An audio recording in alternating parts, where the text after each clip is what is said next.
Hello. Hello, everybody, and thank you so much for joining. I am yours truly, Eliana Connie, and this is my baby daddy, Emmanuel, and we are so excited that you decided to join us and have the conversation tonight. Oh my goodness, it has been a week, but I'm excited to be here.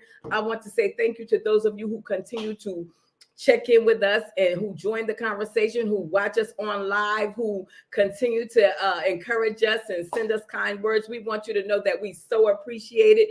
To our YouTube viewers, we want to say thank you for keeping our YouTube alive. We get over 1,000 views on each show that we've been doing so far. So we want to say thank you very much. We totally appreciate it. We would like for you to go. Family too. We would like for you to go and subscribe, though. When you go to our YouTube page, please take a minute and just hit the subscribe button. We need you to subscribe.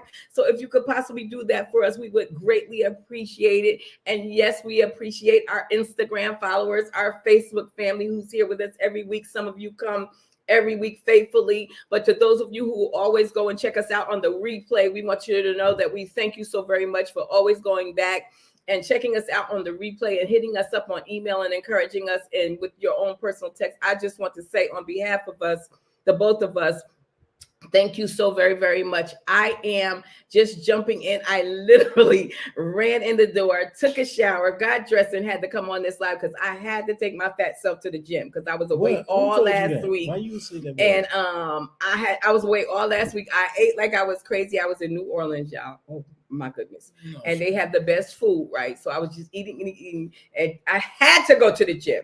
So yes, I was caught off a little off guard because I was trying to post it to my page to let people know that we get ready to go live right now. So that's what I was doing. And what was you doing? The same thing. Yes. Facebook done made some changes this week. Oh my goodness. On the pages, and it's just, also we want to let you know, anybody that's getting a message in your inbox from us that asks for you to for a code or asking for you to do send Cash App or whatever, that particular page has been hacked.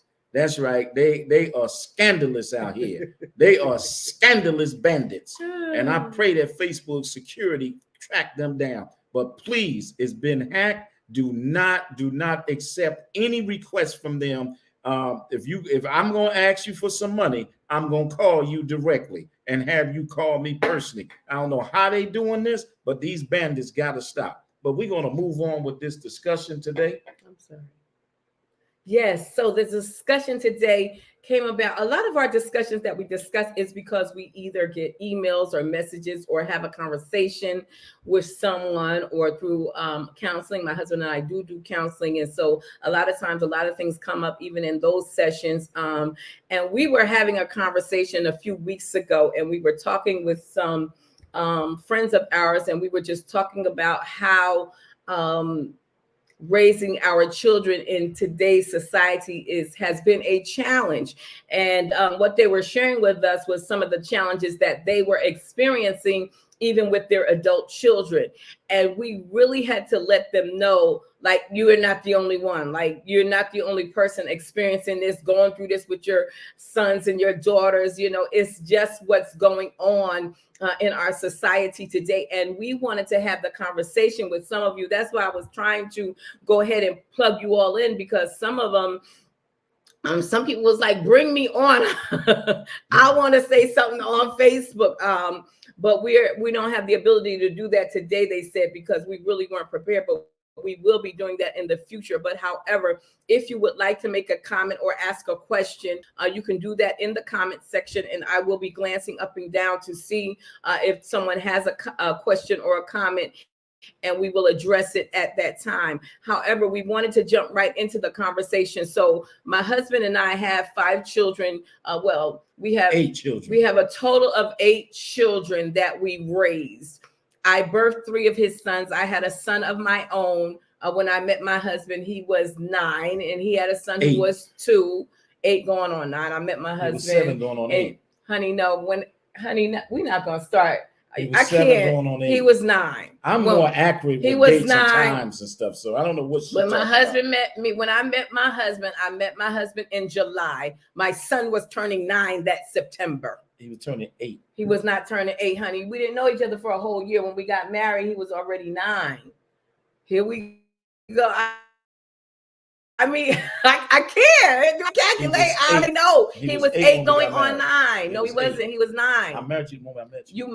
We married me. He turned 9 that September. We got married in that January. But anyway, my son was 9. He had a son at 8:35 p.m. in New Brunswick, New Jersey, in front of the Elks Club. It wasn't no. That's when you met me, not when you married. When I married you, the moment I met you.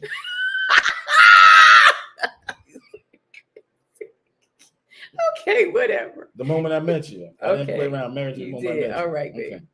And he had a son who was 2. So we were automatically an instant family.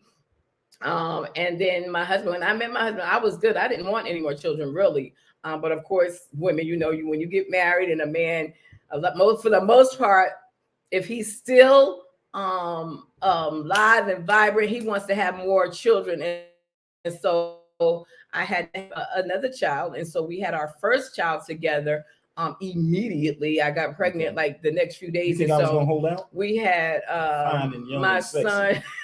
My son. You think I was gonna hold out? What you? Elijah, our firstborn son, together, and then we had 2 additional children. Eleazar and Eliakim. So that was 3. So then we became a family of 5 in a matter of, I don't know, 5 years. Seemed like to me. It happened all so quick, 6 years, something like that. Okay, so we had those 5 children, and then y'all have to go back and watch another video to find out. But anyway, my husband had 3 additional children. So then we became like the Brady Bunch, right? Or whatever. What's the other big family that combined each other? The Partridge family. Remember that when we came yes, the Partridge family. And so we raised 8 children, and to God be the glory. They are all grown and all gone and all on their own. Well, they never gone. I don't know where people get that from, but we're gonna have that conversation. Right, they are never gone, but they are grown and on their own. Anybody ask a question? I don't know, honey. I haven't gotten to that point yet, but you can go ahead and interject while I check the phone. How about that? Okay. Okay. Well, what's so very interesting about this conversation tonight, and a very serious note, because if there's a move in this world to remove what is biblically defined as a family, and it's also a very interesting move because the scriptures speak about the days that the sons will return unto the fathers and the fathers unto the sons. So we have seen in the channels of history among humanity where children have become rebellious against their parents. So what we're witnessing today is no difference, but there's a breakdown of, I think it's a part of a destructive plan to remove the value system that was created from the first marriage that took place among humanity, and that is with Adam, which is Adam and Eve, his second wife. But the point is that there's a move to dismantle the whole process of divine marriage, the whole process of family structure, especially between a man and a woman and their children. So, when the sacred writings speak about, train up a child in the way he or she shall go, and when they are of age, they will not depart of it, and to honor your mother and father from it. But I do keep my ebonics in this every now and then. But at any rate, but the point is that, and to train up, and that when they are old, they will not depart. Well, we need to, and to honor thy mother and father. That's where I left off, so that your days will be long. But I think people misunderstand what is said because of the misinformation that is being taught on this planet. But in the sacred writings, it's very clear that the way you honor your parents when they are old is how well you take care of them. The scripture, the writings speak that you must take care of them when they are old, not put them off in some some senior living facility, not put them off on someone else. No, they need to be a part of the family and cared for by the family. And because nobody is going to look after them as well as you have the capabilities of looking after them if you honestly care about them. So this notion that a child, for an example, when they get 18, they old, they grown to do. No, that's this world creation. That's this world. That ain't what's supposed to happen. You ain't supposed to go and live on the other side of the world when you are when you come of age, or when a man takes on his wife and raise a family. See, that's why it's very sacred that, that when you look at that African proverb, it takes an entire village to raise a child. See, we need to understand it. Those children need to be around their grandparents. Those children need to be around their uncles and aunties. They need that because a parent sometimes, like me and my sons at times, or me and my children at times, I may not be able to get across to them.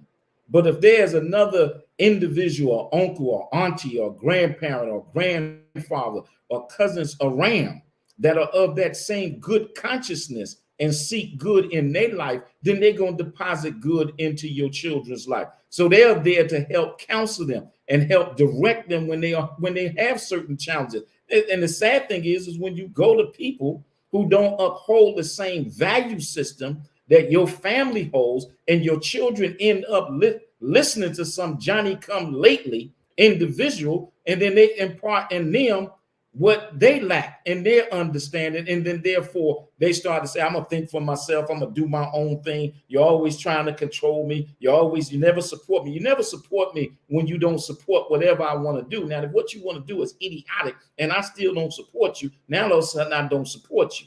No. And so therefore then they rebel for whatever reason because of what they are being influenced by in this particular environment. So today we're seeing rebelliousness on a whole nother plane.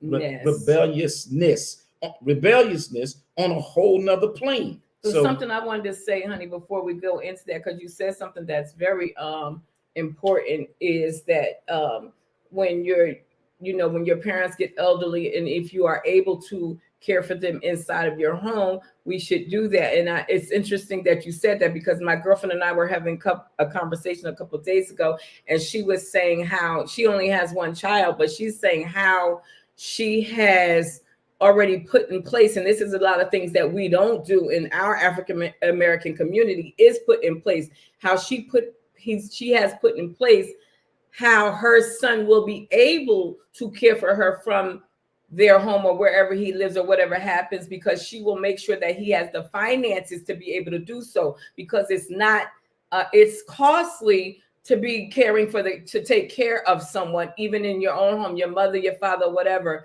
It costs a lot of times. It's the doctors, it's the in-home nurses that have to come in, it's the medical assistance that they need. It's a lot of different into. Let me finish, babe. A lot of different things that tie into going into caring for the elderly inside of your home, which she did. She actually cared for her own dad. And this is why she prepared for her son, because she realized that what it took. You have to get furniture change. You may have to get your bathroom remodeled. There's a lot of things that go into preparing to bring your parent or your elderly one or your ill child or whomever into your home. And so we in our communities have to begin to think about those things and put those things that are in place so that our children do not struggle when the time comes that they may need to bring us into their home. Now, prayerfully, our children, as they grow older and get older, they will be financially sound, and we will have insurance policies in place, which we do, for them to be able to bury us in the necessary way or take care of us in the necessary way. But for those, right, that's it, which we do. But there are families who don't visit that, don't have that conversation. And I think that in today's society, it is very important that we begin to have those hard conversations with our children. What happens if? Because we're not, a lot of parents are burying their own children, you know, and I've had the conversation with my sons. Okay, if something happens to you, what do I do? Who do I contact? Who is your person on your beneficiary package? You know, these are things that we need to know. And if we don't know them, then we are at a loss, because at the end of the day, if your child is not married or somebody else is not on their in their last will, or if they do not have it written, at the end of the day, it will fall on that parent or that family member to make sure that the necessary things are taking place to help that individual along the way. And so I just wanted to put that out there. And while he had said that we make sure that we put in place the proper things that we need to make sure that our children, if necessary, will be able to provide for us when we get to that age. Because I know I told God I need to live at least till I'm 85. 85. Yeah, I want to live at least. I don't want to listen. I ain't trying to see no Viagra till I'm 90. So therefore, you know, I'm gonna be here for a minute, partner. And as good as you look, shoot, you're gonna be here I'll too. be good. You understand? But the point is also that what we were able to do, for an example, I understand what my wife is saying, but my point is that when your parents, and I'm not talking about just when they elderly and ill. That's not what it's referencing also. It's something else is that when you see your parents, when you go off and you establish, you know, we say, well, I'm gonna go off and establish my life and establish this, that, and other. Well, yeah, you're supposed to do that too. But you're also supposed to take care of those who paved the way for you in regards to your parents. See, and when you start to take on that kind of thinking and consciousness, you know, then I mean, like, what else would you need for them? I mean, I'm not talking about when they get 90 or older, super, you know, at a certain point that they can't move around, they need a nurse and things in that nature. That comes, you got to adjust for that also. The fact is having these kind of discussions, but I'm talking about the legacy. I'm talking about parents right now who are struggling with their children. They love their children and they see them going astray, and sometimes a hard head, you know, gonna make a soft behind. And so therefore we have to and we see them. They, you know, the interesting thing is with a lot of these children today, I don't care if you're 18 or 50, you still gonna need the guidance from your parents. I don't care who you are. You can be 18 to 55.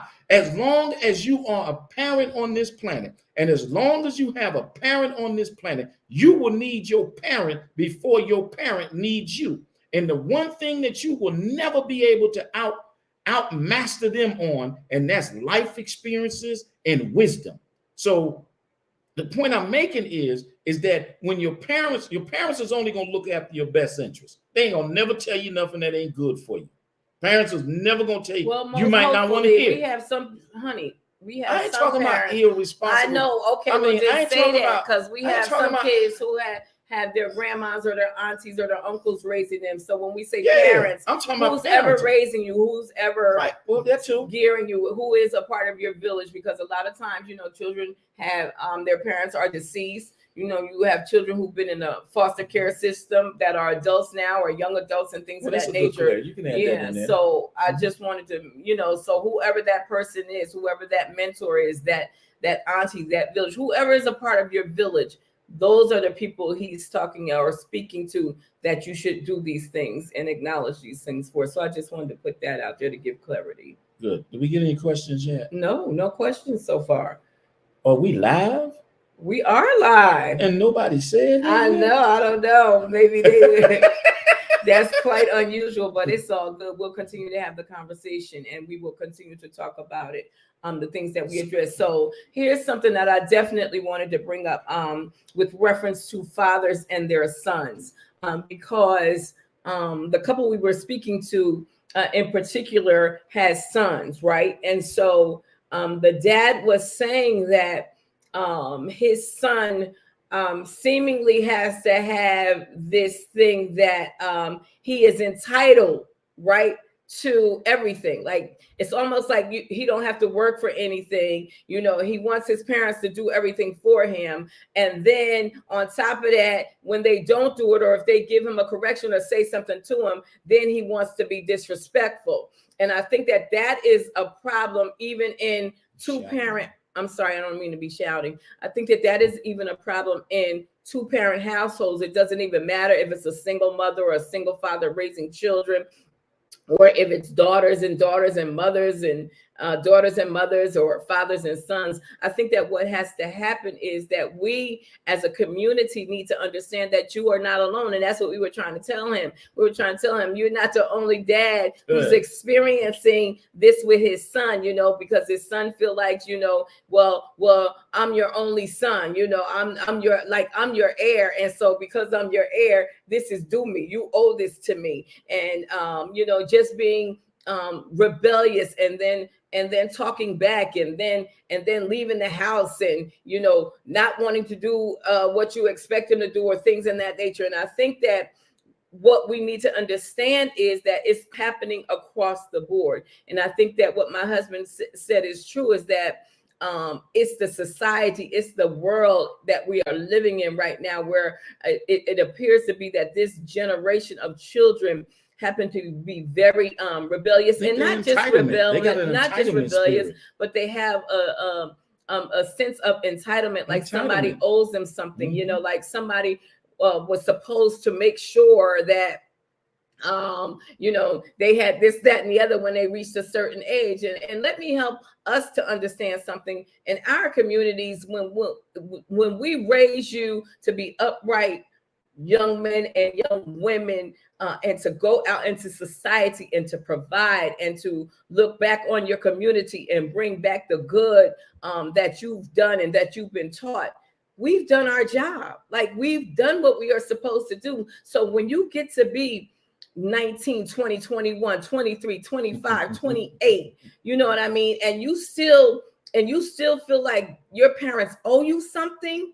They don't owe you anything else other than what has been provided for. Of course, food, shelter, and clothing. Of course, we always, and even with my mom, I remember my mom always telling us she wanted us to do better, have better than she did. That is the desire, I believe, of most parents. They want their children to grow. They want them to be better. They want them to experience life. Like some of my girlfriends, we always talk about how my sons travel. Like, they travel when they feel like they want to travel. And when we were that age, when I was their age, I'm talking about from the age of 40 down to 26. When I was their age, we weren't able to travel.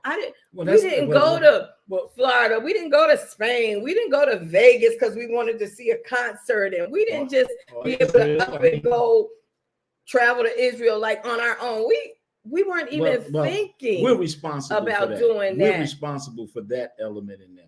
Well, yeah, I agree, but I'm just saying, as growing up, because they were world travelers as coming up as kids. So our children have traveled the world. So therefore, their focus is much. Well, most of them, not all of them travel the world, but for the most part. So therefore, we're responsible for that. But they still have this strange, I don't know where it come from. You know, like say, like when we were in, you know, because at one time, you know, we went through a struggle financially, and we took a serious hit financially, and it was a struggle on us. And so when that period came, you know, and we didn't have all of the, you know, like at the snap of the finger, you know, to drop whatever amount of money for whatever the need was or whatever the desire was, you know, it then became like, well, you didn't do for me. Well, couldn't do for you because I didn't have, but I never let you go to bed hungry at night. You know, I made sacrifices, or we made sacrifices so you got what you need to survive with. You was well, you had a roof over your head, you know, you wasn't put out into the streets and things in that nature. So they don't look at those sacrifices. They don't look at what was actually going on at that particular time. They had sometimes children create an entitlement that things are supposed to be the same all the time. It's not like that. When you take certain lumps in life and you have certain challenges in life, you know, you got to weather the storm. But the important thing, say for me and my wife, is that we weathered the storm, that no matter what, we made sure that our children had what they need to do what they needed to do. But sometimes what happens later on in life, you hit back with, they go over things in their life and they say, well, I didn't have this, I didn't have that, I didn't get this person got it, it wasn't there for me, this, that, another. I mean, that's that spirit of jealousy. I don't know. It's a spirit of division. It's a spirit that comes in to create havoc and create friction between parents. And then they think that you don't understand them. You know, they want to talk to you for hours as if you don't have a clue to what they're talking about. And it's brand new news. You've been there and done that. I raised you, so I know what has occurred. Now, how you take certain things, because for me, what's important as a man at my stage in my life is my legacy, is the name. There's nothing more valuable than a good name. A good name is worth more than silver and gold and can open up doors unbelievable. But if the children don't see the value in that, and they got this microwave thinking that they're supposed to be rich overnight, you're supposed to jump whenever they ask for something, and if you don't do it, then all of a sudden you against them. All of a sudden you don't understand them. And all I of think a sudden, the other thing is that crap is that. Listen, that I think another thing that goes on, and it's across the board, is a lot of times as parents, our children think that we don't understand, or we don't, we living in rock ages, and even the children that I mentor, a lot of young women that I talk to, who are having issues with their moms and things of that nature. And what I try to share with them is that as parents, we try to give our children the best possible part of us that we can possibly can. Yeah, you're going to see the good and the bad. And one thing that I've even tried to tell my own children and tried to instill in my sons is, look for the good. Look for the good in your mother. Look for the good in your father. And I tell them all the time, I said, Daddy always used to say that. And I used to be like, oh, really? Yeah, that's a good point. But when you begin to look for the good in an individual, look for the good in your granny, look for the good in your mom or your dad, look for the good in them. And then let's celebrate the good, because I say this all the time, people gonna always remember your bad. You're gonna always remember the bad things mommy did, that you didn't like, that mommy did this and mommy did this, well, you did this for that one, you're gonna always remember the bad things that daddy did. But can you kind of dig through all of that and look for the good? What good did we provide for you? What good did we give you? And even raising my children, and that's all of the children that came through my home, I always tried to instill in them several things. One, to have a spiritual connection with the Father. No matter what you do, always stay connected spiritually, because that is going to be something that's going to carry you through those dark days and dark nights when there's nobody else there. You can always have a conversation, right, with your spiritual father and talk to him and tell him what's going on. That was one thing I always tried. Prayer is going to be very key in your life. The other thing that I tried to teach my children was to make sure that they knew how to cook, how to clean, and how to take care of a household, because I always wanted them to understand that when mommy leaves here, I want to leave knowing that I gave you all the possible good things that I could give you that came from me, that my mother taught me. Yeah, there are things that I did not get it right. And I tell them that I didn't get it right. I didn't get it right 100% of the time, but I worked hard to try to get it right. And then when I didn't get it right, I went back and tried to fix my mistakes, but none of us are perfect, right? And so even with growing up with my mom, I told my boys all the time, see, y'all know grandma, but you didn't know her as mommy. And so, yeah, there were things that my mom did that my sister and I felt like she could have did differently, or you didn't do this, or you didn't do that. But we looked at her good. We realized and we understood that she was a single mother raising 2 daughters, and she was giving us all the things that she possibly could as a single mother, right? And my mother made sure we had the finest of clothes. Like I said, we grew up in the projects, and we still thought we had the baddest apartment in the projects with the best furniture. Sister. We felt like we wore the nicest clothes. We felt like we had it because my mother made us. She made us feel like we were at the top of the line. We were at the head. We were never at the tail. We were never, and there were times when we had peanut butter and jelly sandwiches and we was eating Dinty Moore beef stew. You know what I mean? And my mother was What kind of working. Dinty Moore beef stew in the can. Did y'all ever have that? No. Oh my God, it was so nasty. Oh, that's probably why I ain't never have it. But we used to, but we had those times when we had to, make do with what we had, but we would miss our mother because my mother worked 2 jobs, but we realized as we got older why she was doing those things. And so, and me and my sister talk about how we never disrespect. We never thought of talking back to our mother. And this cussing in front of your parents. Oh my You goodness. think you 18, all of a sudden you can cuss at them, you can talk back. Man, let me tell you something. I don't care what my mama did. I ain't never talked back to her. Never. And I ain't never, because otherwise I'm going to find my teeth on the other side of the floor. You understand? Sister Cook says it's an entitlement that children think you owe them sometimes. That's why they respect what they have worked for, not what you just give them. That's good. And that's very good right good. there. But we as parents, we always, like my wife said, we always wanted to give our children what we didn't have. All of us got our stories. I got my stories. I got my pain. My wife has hers. You have yours. But we always wanted to give our children the best, especially those of us who were responsible parents. We always wanted to, and whoever may raised you, like she said earlier, but we always wanted to give them the best of what we didn't have. And so, but if they don't really understand your story, as you continue to try to tell them, and that's why I said now I'm moved from I told one of my sons recently, see, son, you know me as daddy. Other men know me as a man.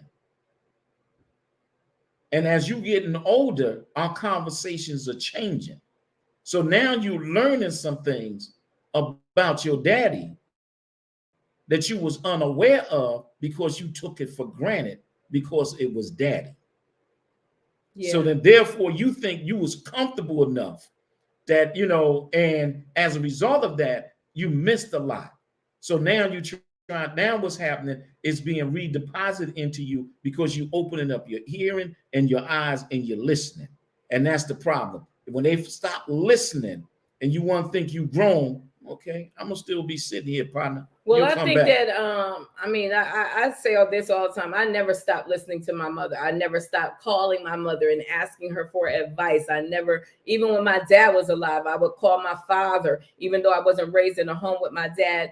The dynamics of our relationship changed as we got older, and I really became my daddy's girl. Like I could pick up the phone and call him for anything, and vice versa. He called me fussing about my siblings, and I'm sure he called my siblings fussing about me. You know what I mean? But the dynamics of the relationship changes as you get older. But what I wanted to say is that even in those times when we were trying to raise our children and trying to give them what they needed, it was important for them to understand the respect. And so, no, I've never had to have the children that I've birthed raised up against me at all, ever, for any reason. But that was because I raised them that way. I raised my children the way my mother raised me. And that was to be respectful and to have respect for adults. And even till this day, my oldest son is 40 years old, the most respectful child.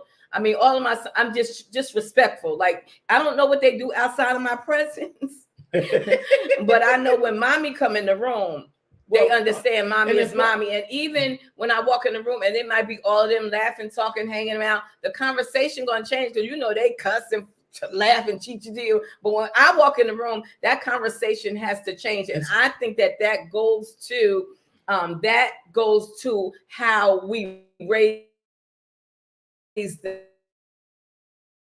and the training and and the examples that we set in front of them so that they would know. And so now my hope is that with this new generation, this new, what did my girlfriend call them last night? These new wave parents, the children can say what they want and wear what they want to wear. They can do what they want and they tell you no and all that kind of stuff. And they hit you and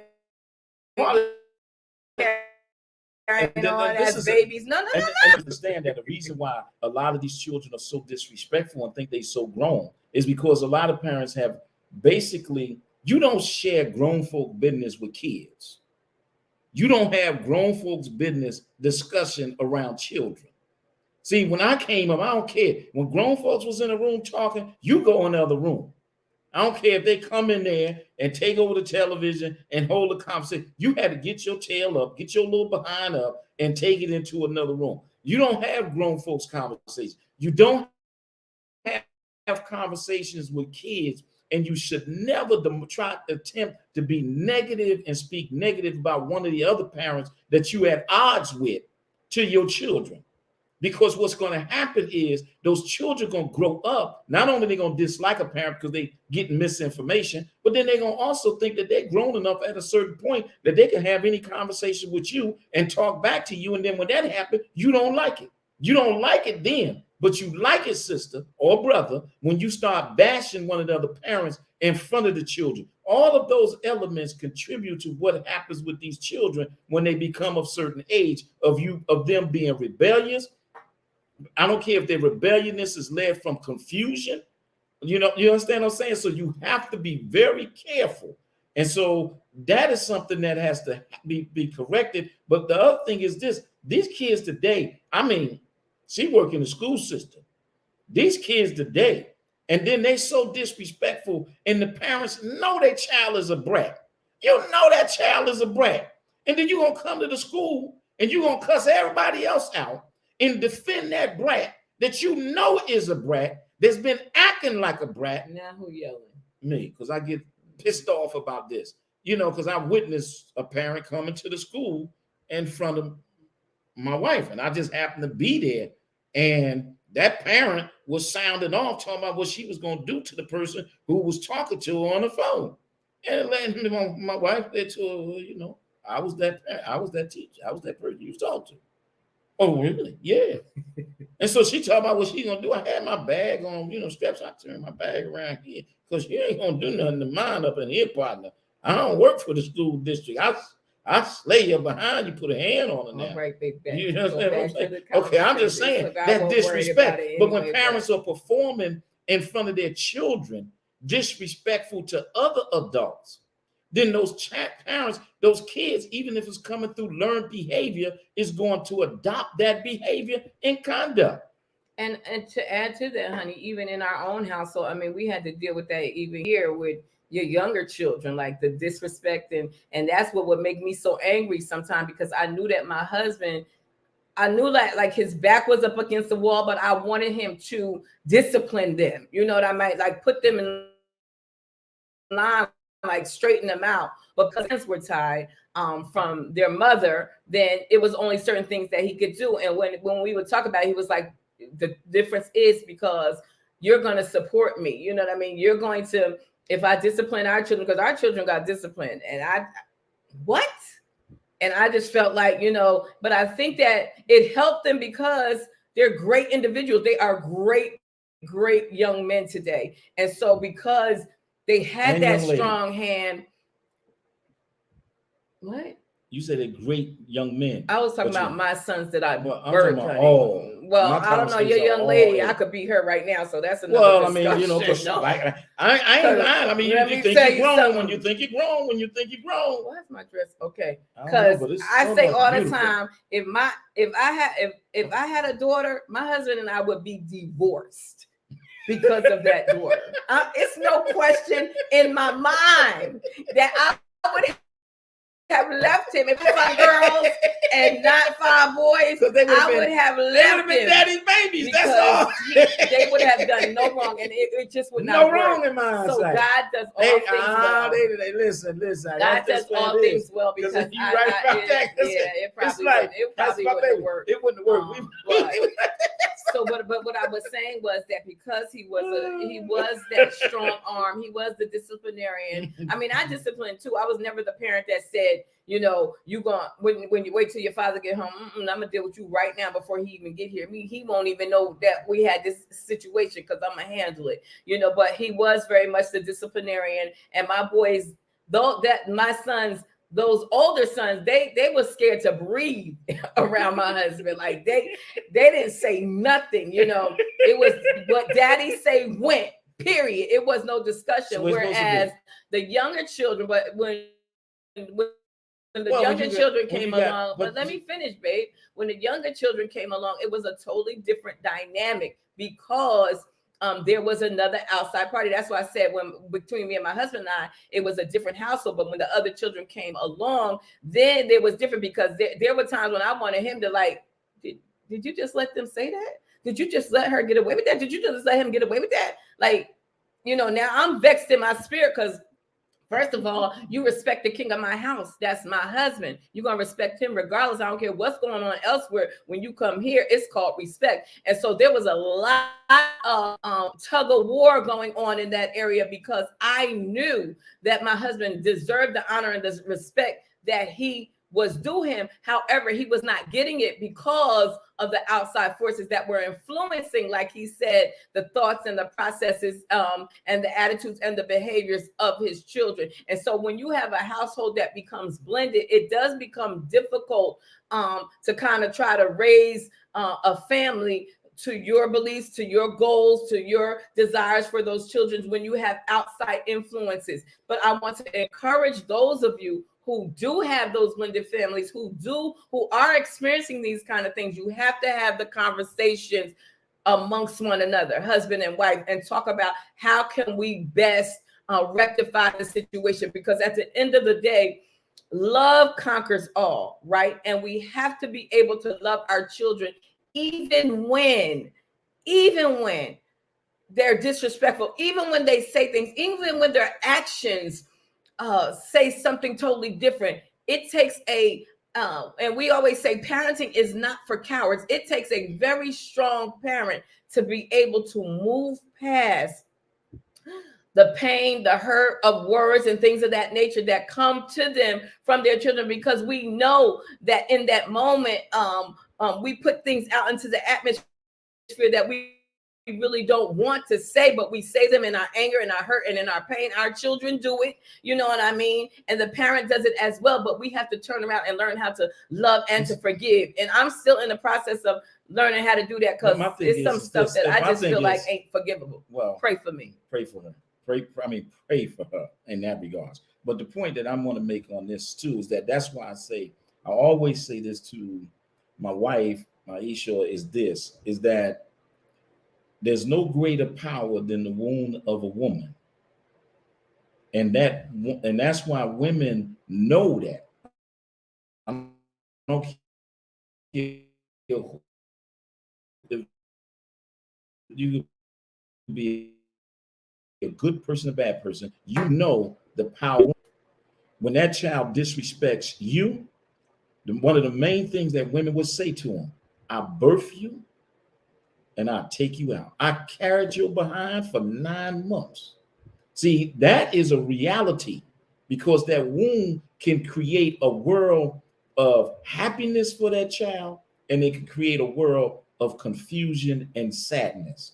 So the other point is this: me and my wife knew what needed to happen. And so that's why I took the actions also to say, okay, this thing over here ain't working properly. I need my children in my home, under my roof, 24/7, so that I can provide the proper development that they need to curtail some of this stuff. And I went to war against it, because I knew that regardless to the drama of this, that, and other, when it came to any of my babies, there's a problem for me if you doing something that's not right inadvertently, or even trying to use them because you want to weaponize using children against one parent or another. So that is where, brothers, you got to stand on your deen in those situations and not allow your children to be sacrificed by your absence, because you're in a situation with your child, and then your child later on in life is going to hate you for it, man, because you gave up on them. You didn't put in a fight for them. So that's the comeback later on in life, that they don't see any value in you. They feel you don't have a relationship for them. You didn't care for them when they was treated a certain way. You wasn't there. You didn't respond. And the worst thing is to have a child crying for one of their parents. It's impossible to be there for that child. And so I knew that for me, no matter what the cost was going to be, I'm going to fight each and every day to make certain that my children, all 8 of my babies, had what they need. And believe me, they had the best of everything. I mean, they outdid it. So, I mean, there's no question, even in our struggle, they outdid it, because that's the kind of parenting and guidance that we gave them. But then when you grow to a certain point and think that you arrived on your own, a lot of times, no, I went to college, I went to do this, I went to do this, you did? How did you get to do it? How did you get there? All of it starts from the nurturing, from the cradle to the grave. So you got to start at your foundation, because if we had not done what we did, you would not be who you are. Don't make no. And I think that the parents, that's another thing that parents need to share with their children, because we do hear a lot about that. You know, even our own children say, "Well, I paid my way through college. You did what? Let me finish. But I paid my way. I saw Twitter.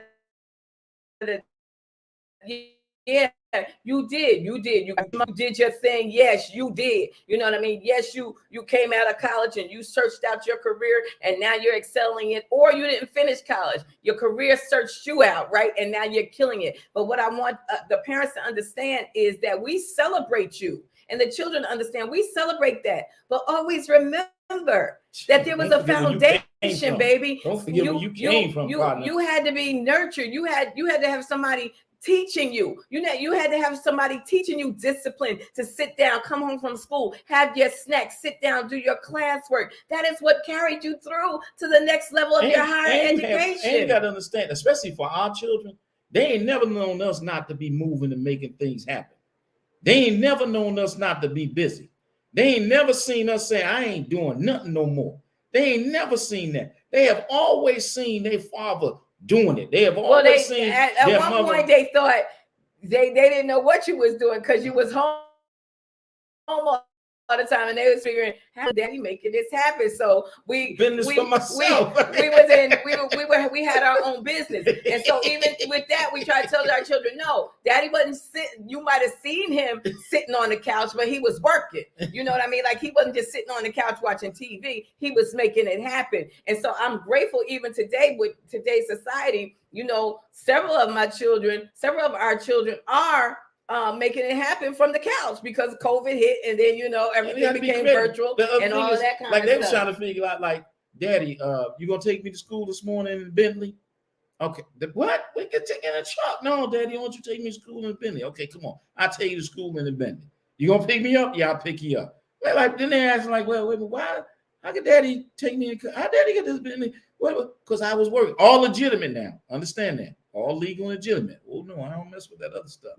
But all legitimate. But what the point is that they grow up sometimes, and it's a selfish spirit. Because we may need another discussion with some other parents on this, the continuation, because this is a conversation that we need to go in depth. But probably the next show, because we coming to an end now. I'm letting my wife had to find the words. But the point is that we have to, like, really take hold of this thing right now. Parents, we're going to have to go to war to save our grandchildren. We're going to have to go to war to save our children in this hour. We are at war.